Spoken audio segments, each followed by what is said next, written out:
Hey guys, this is Eric Broadus again with another video.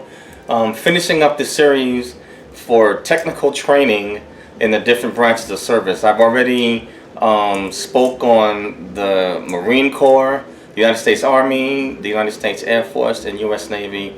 And today I just want to briefly touch and finish up with the U.S. Coast Guard. Now the U.S. Coast Guard is unique in the fact that basically you'll get most of your training doing basic training. The Coast Guard's program is basic training is a 8-week program, and basically most of it is going to be hands-on. And by the time you graduate basic training, you should be ready to perform at your first duty station or geographic location. But let me go through the physical fitness requirements that you'll need to complete in order to graduate basic training. For the men, it'll be required of 29 push-ups in 60 seconds, 38 sit-ups in 60 seconds. You'll be required to run 1.5 miles in under 12 minutes and 51 seconds. Sit and reach 16.5 inches. Complete a swim circuit. Tread water for 5 minutes. And jump off a 6-foot platform and swim 100 meters. For the women, the requirements will be, this is upon to graduate, 15 push-ups in 60 seconds, 32 sit-ups in 60 seconds. Also, you'll be required to run 1.5 miles in under 15 minutes and 26 seconds. Sit and reach 19.29 inches. Complete a swim circuit. Tread water for 5 minutes and jump off a 6-foot platform and also swim 100 meters. The Coast Guard does provide technical and classroom training. Bear with me 1 second. I'm going to read off to you some of the requirements. Basically, with the Coast Guard, you're going to, for firing weapons, you'll fire at the basic pistol course.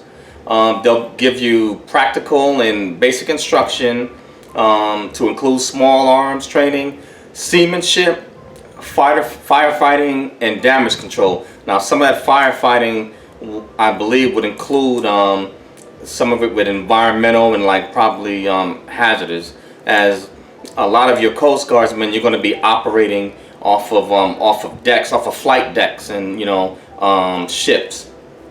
You're going to learn how to handle lines, practice giving helm commands, participate in a safety and rescue training, which there's a certain rate which for those that will become search and rescue swimmers, you'll eventually move on to what's known as a aviation survival and technical rescue. That's for rescue swimmers. So for those that have that specific rate.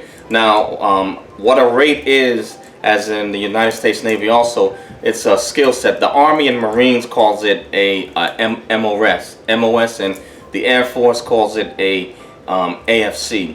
And basically, MOS is your military occupational skill set, and for the Air Force, the AFC is basically your Air Force like a specialty code or a specialty skill set.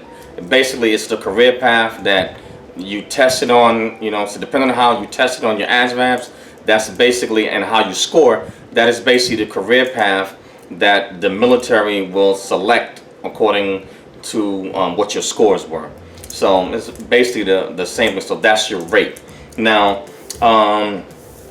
upon graduating basic training in the Coast Guard, you will move on to what's considered A School. Now, A School is crucial because you have to graduate and complete it in order to become a petty officer in the Coast Guard, or you must complete all your training on a hands-on direct duty assignment. But with the Coast Guard, it's kind of unique. Most of it is going to involve basically hands-on, because they're going to prep you for whatever technical training you need, and hands-on, they're going to do it all, most of it in basic training. And then should your rate or your skill set require that you go to A School, they'll transition you you'll follow on and get orders and follow on to the Aviation Technical Training Center.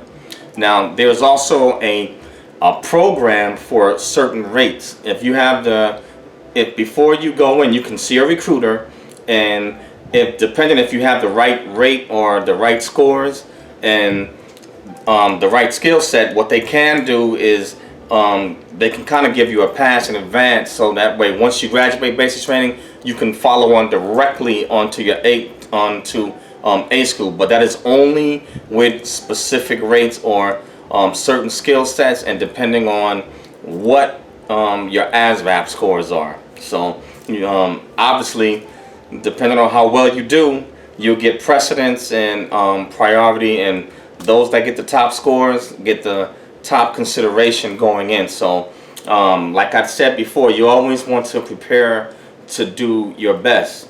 It's kind of like a first come first serve. So if you do anything halfway and you don't prepare properly, this right here can affect you in your career in the Coast Guard long term. So you want to make sure that you are as prepared as you can be physically and also mentally. The Coast Guard's physical fitness program is definitely among the toughest.